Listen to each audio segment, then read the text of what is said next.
जिसका इंतजार आप सबको सुबह से था। देवेंद्र जी आप सामने आ चुके हैं, ज्यादा परिचय के मोहताज नहीं है देवेंद्र फडणवीस जी। देवेंद्र जी, एक पुराने से शुरू कर रहा हूं मैंने आपका जब पहली बार इंटरव्यू किया, मैं दिल्ली में था, आप घर पे थे, आप सीएम थे, कोरोना का समय था, आपने पूरा बताया था कैसे हुआ, कोरोना पर जीत पाई। दूसरी बार जब मैंने इंटरव्यू किया तो कृषि बिल को लेकर आपको आया था फायर फाइटर के रूप में, तो मैंने आपका आधे घंटे का इंटरव्यू किया था। वो भला अभी टल गई, सरकार फिर बन गई। अब तीसरी बार मैं इंटरव्यू कर रहा हूं, एक बार फिर आग लगी है, महाराष्ट्र में चुनाव है। क्या इस बार भी ये फायर फाइटर निकाल के लाएगा? देखिए, जितनी आग दूसरों को दिखती है उतनी हमको नहीं नजर आती है।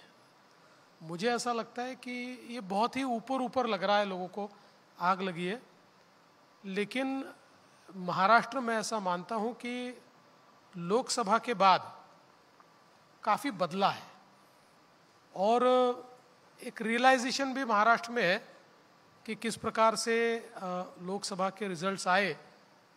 तो मुझे आज बिल्कुल ये यकीन है कि विधानसभा के चुनाव में हमारी जो महायुति है बहुत अच्छा परफॉर्म करेगी और महाराष्ट्र फिर एक बार हमारी सरकार आएगी। महायुति सब इंतजार कर रहे हैं। महायुति से जो भी आपके सहयोगी हैं, उनसे जो सीटों के तालमेल की बातें हैं, उसका इंचार्ज आप हैं, उसकी सारी बातचीत देवेंद्र जी आप कर रहे हो। आपको लगता नहीं इस बार जल्दी थोड़े उम्मीदवारों के नाम तय हो जाएं ताकि उनको भी टाइम मिले, थोड़ा लोकसभा जैसी देरी ना हो? नहीं, बिल्कुल सही बात कही आपने। हमारा तीनों का प्रयास यही है कि लोकसभा के समय यकीनन कुछ देरी हमने की और उसका खामियाजा भी कुछ हद तक हमको भुगतना पड़ा।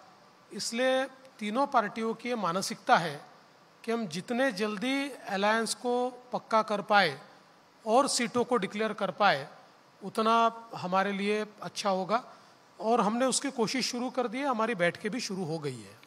देवेंद्र जी, कई बार लोकसभा चुनाव में लग रहा था कि कार्यकर्ताओं का मनोबल थोड़ा टूटा हुआ है। जो आपके ब्लॉक स्तर पे, डिस्ट्रिक्ट लेवल पे जो आपके नेता थे, थोड़ा हताश लग रहे थे। उनको लगा था जिन चीज़ों पर हम लोग हल्ला बोल रहे थे, अब उनको डिफेंड कैसे करें। ये चीज़ें तो अब तो लोकसभा चुनाव में आड़े नहीं आएंगी। नहीं, मुझे आप मतलब समझ ही रहे होगे मैं क्या पूछ रहा हूँ। नहीं, मुझे लगता है कि लोकसभा में कुछ हम लोग कार्यकर्ता के तौर पर मैं ऐसा मानता हूँ थोड़े ओवर कॉन्फिडेंट थे। चूंकि एक माहौल देश में भी था, हम चुनकर आ रहे हैं, महाराष्ट्र में भी था, हम चुनकर आ रहे हैं, तो मुझे लगता है कि जितनी क्षमता के साथ हमने काम करना चाहिए था शायद हमने नहीं किया। लेकिन आज कार्यकर्ताओं को भी ये रियलाइजेशन है कि हमने और क्षमता से काम करना चाहिए था, और मैं ऐसा मानता हूँ कि अब कार्यकर्ताओं में एक उत्साह है। जो बात आपने कही वो बात भी सही है, क्योंकि मतलब घूम फिर कर कहने की बात नहीं है। हमारे साथ जब एनसीपी आई और अजीत दादा आए तो एक हमारे कार्यकर्ताओं में निश्चित रूप से एक संभ्रम तैयार हुआ कि भाई इतने साल इनके साथ ही हम लड़े और अब इनके साथ वोट कैसे मांगे।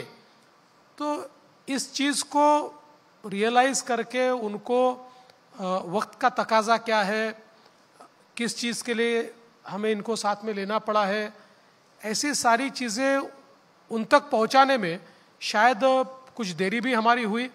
तो उसके कारण कार्यकर्ता जिस उत्साह से लगना चाहिए था नहीं लग पाया। लेकिन अब वो सारी चीज़ें कार्यकर्ता समझ चुके हैं, तो मुझे लगता है कि अब विधानसभा में वो प्रॉब्लम नहीं रहेगा। पहले देवेंद्र जी की देखने में आता था कि दो ही, कांग्रेस एनसीपी एक तरफ, बीजेपी शिवसेना एक तरफ, बाला साहब और अटल जी होते थे, बाला साहब मोदी जी हो गए। अब लग रहा है तीन पार्टियां इधर, तीन पार्टियां उधर, छोटी छोटी पार्टियां।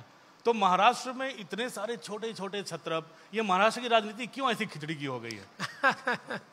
देखिए, आप अगर देखेंगे तो 1995 के बाद महाराष्ट्र में अलायंस का ही बोलबाला रहा है, और कुल मिलाकर 4 पार्टियां थी, अब 4 की 6 पार्टियां हो गई है, और छोटी मोटी पार्टियां भी हैं।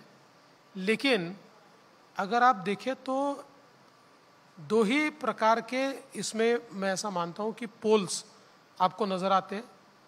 एक सेंटर पोल पर भारतीय जनता पार्टी है जिसके साथ शिवसेना और एनसीपी है, और दूसरे सेंटर पोल पर कांग्रेस पार्टी है, जिसके साथ पवार साहब की पार्टी और उद्धव जी की पार्टी है।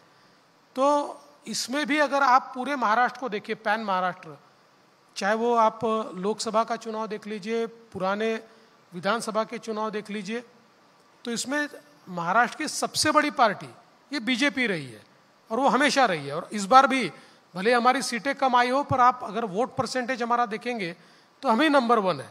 तो इसलिए पैन महाराष्ट्र पार्टी के रूप में बीजेपी है, लेकिन चूंकि एक अलायंस की राजनीति है और कुछ साल वो चलने वाली है, तो मुझे लगता है कि उसी में आगे बढ़ना पड़ेगा। तो महायुति में तो कोई झोल नहीं आएगा ना, आप मतलब शांति से टिकट का बंटवारा होने वाला है? बिल्कुल शांति से करेंगे, शांति के साथ क्रांति करेंगे। चलो क्रांति का इंतजार करेंगे, लेकिन क्रांति का इंतजार तो देश की जनता को भी होगा। लेकिन जो खिचड़ी की बात जो हम लोग कर रहे थे देवेंद्र जी, अभी जो खिचड़ी बनी है वही चलती रहेगी, या चुनाव के बाद हम उम्मीद करें कि थोड़ा तड़के में परिवर्तन कुछ आएगा, कुछ पुराने लोग वापस आए?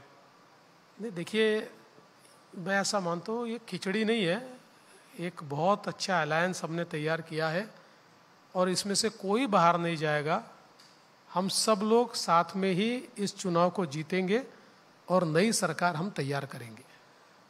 फिर तो कोई बड़े नंबर 1 पद को लेके कोई नहीं, देखिए, इसमें कोई हम लोगों में नंबर 1 के पद को लेकर कोई तनाव नहीं है। तीनों पार्टियां ये मानती है कि हमारे सारे नेता एक साथ मिलकर इसका निर्णय ले सकते हैं। और दूसरी बात यह है कि अभी तो एकनाथ शिंदे जी मुख्यमंत्री है और शिंदे जी मुख्यमंत्री रहते हुए हम चुनाव का सामने जाएंगे।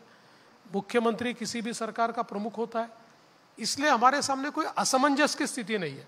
चुनाव के बाद भी क्या करना है, उस समय की परिस्थिति के आधार पर तीनों मिलकर निर्णय करेंगे। मतलब अब मुझे लगता है कि ये महायुति जो है, इसकी युति अभी चलेगी, बिल्कुल अच्छे से रहेगी। एक अब मैंने देखा आपके सोशल मीडिया में, आपके बायोडाटा में लिखा है राम सेवक, कार सेवक और महाराष्ट्र सेवक। तो कुछ और सेवक जोड़ना बाकी है अभी इसमें? नहीं, राष्ट्र सेवक तो हम है ही।